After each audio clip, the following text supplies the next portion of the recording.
ठीक है, समझ आ गया।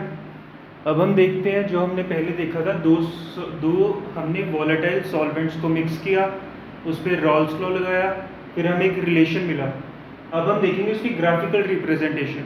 तो जब हमारे पास एक लिक्विड एक्स ए था, ठीक है, एक लिक्विड ए था, उसका वेपर प्रेशर, उसका मोल फ्रैक्शन की मैक्सिमम क्या हो सकता है 0 से लेके 1 तक, और राउल्स लॉ ने हमें क्या बोला कि वो डायरेक्टली प्रोपोर्शनल है। तो फिर वो एक स्ट्रेट लाइन होगी, जैसे जैसे ये बढ़ता जाएगा वैसे वैसे ये बढ़ता जाएगा, और जहाँ पे ये आ गया पी ए नॉट उसका कांस्टेंट वैल्यू, वहाँ पे आके वो रुक जाएगा क्योंकि उसके आगे वो सारा कांस्टेंट है 0।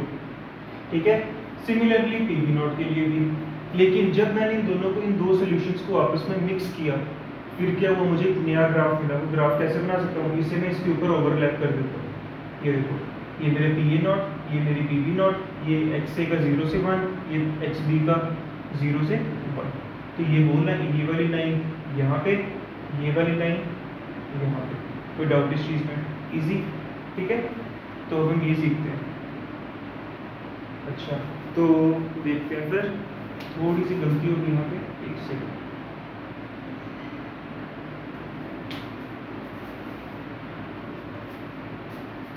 फिर से बनाते हैं एक बार।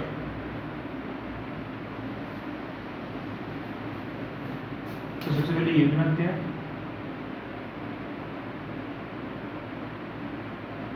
यहाँ पे मान लेते हैं मेरा पी ए नॉट, और यहाँ पे मान लेते हैं एक्स से, जो कि 0 से लेकर 1 तक, तो ये जाएगा यहाँ तक।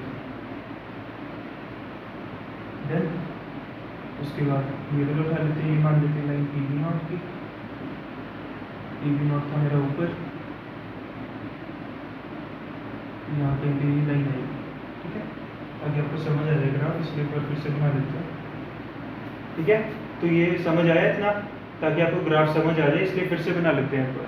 चलो, अब मैं देखूंगा जब मैं इन दो पॉइंट्स को आपस में मैच करूंगा, ये जो मुझे लाइन मिलेगी मैच करने के बाद, ये वाली लाइन, ये मुझे देती है मेरे सोल्यूशन का टोटल वेपर प्रेशर, जिसका हमने फॉर्मूला निकाला। ठीक है, बहुत इंपॉर्टेंट ग्राफ है, पेपर में आ जाता है बहुत इजीली। अगर कल को क्वेश्चन आ गया what is vapour Rawls law, तो उसमें ड्रॉ करके आना है ये ग्राफ। ठीक है, तो यहाँ पे हम चलेंगे एक्स पी, जो कि जा रहा है 0 से लेके 1। कोई डाउट? इजी है, ठीक है। चलो, अब हम सीखेंगे उसका नई चीज़। पिछली बार हमने क्या किया था, पिछली बार हमने किया दो वॉलेटाइल सॉल्यूशंस को आपस में मिक्स किया, दो वॉलेटाइल सब्सटेंसेस को आपस में मिक्स किया। अब हम सीखेंगे एक वॉलेटाइल और एक नॉन वॉलेटाइल सब्सटेंस को मिक्स करने से क्या होगा। एक वॉलेटाइल सब्सटेंस और एक non volatile substance. Non volatile हम उठा रहे हैं सॉल्यूट, जो चीज़ मिक्स करनी है। वॉलेटाइल उठा रहे हैं हम सॉल्वेंट, जिस चीज़ में हम मिक्स करेंगे सब्सटेंस को। तो सॉल्यूट को मान लेते हैं ए, सॉल्वेंट को मान लेते हैं बी। ठीक है, तो अगर सॉल्यूट नॉन वॉलेटाइल है, उसके पास कुछ ना कुछ वेपर प्रेशर होगा। ठीक है, थोड़ा सा यहाँ पे गड़बड़ हो गया, एक सेकेंड। सॉल्यूट मेरा वॉलेटाइल है,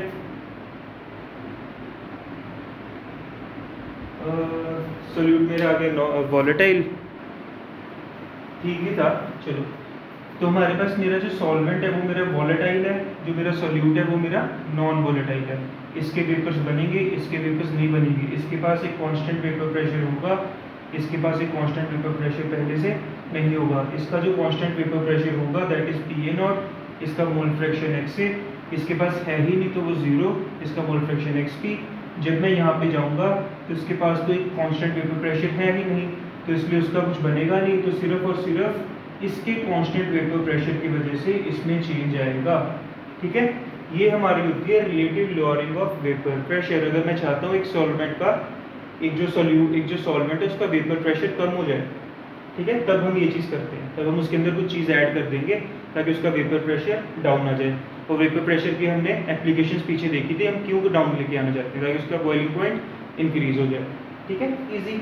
तो डेल्टा पी क्या है, यहाँ पे जो चेंज आया होगा वेपर प्रेशर के अंदर, पहले ये था फिर ये हो गया, तो जो चेंज आया उसके अंदर डेल्टा यूज करते हैं चेंज के लिए। Delta P is equal to P A not minus P A, क्योंकि वेपर प्रेशर कम हुआ है, ज़्यादा नहीं हुआ, तो ये बड़ी वैल्यू, ये छोटी value, P A not minus P ए।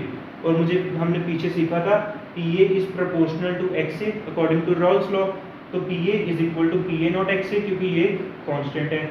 इसके पास पी वी नॉट है ही नहीं, तो इसकी वैल्यू क्या होगी, 0 होगी। हमने फिर क्या किया, ये वाली वैल्यू इसके अंदर डाली इसकी जगह, तो जो ये कॉमन आ गया पी ए नॉट, तो ये क्या बन गया 1 माइनस एक्स ए, और मुझे पता है 1 माइनस एक्स ए किसके इक्वल हो गया, एक्स बी के इक्वल हो गया। तो यहाँ से मुझे मिला एक्स बी की वैल्यू। तो इसका मतलब अगर मैं सोल्यूट का मोल फ्रैक्शन निकालना चाहता हूँ तो मैं क्या कर दूंगा, जो सॉल्वेंट के मोल फ्रैक्शन में चेंज आया divided by mole fraction of solute. Easy question, कोई डाउट? ठीक है, कोई डाउट है तो बताना, फिर आगे चलते हैं। एक second, X B is equal to delta P upon P A not.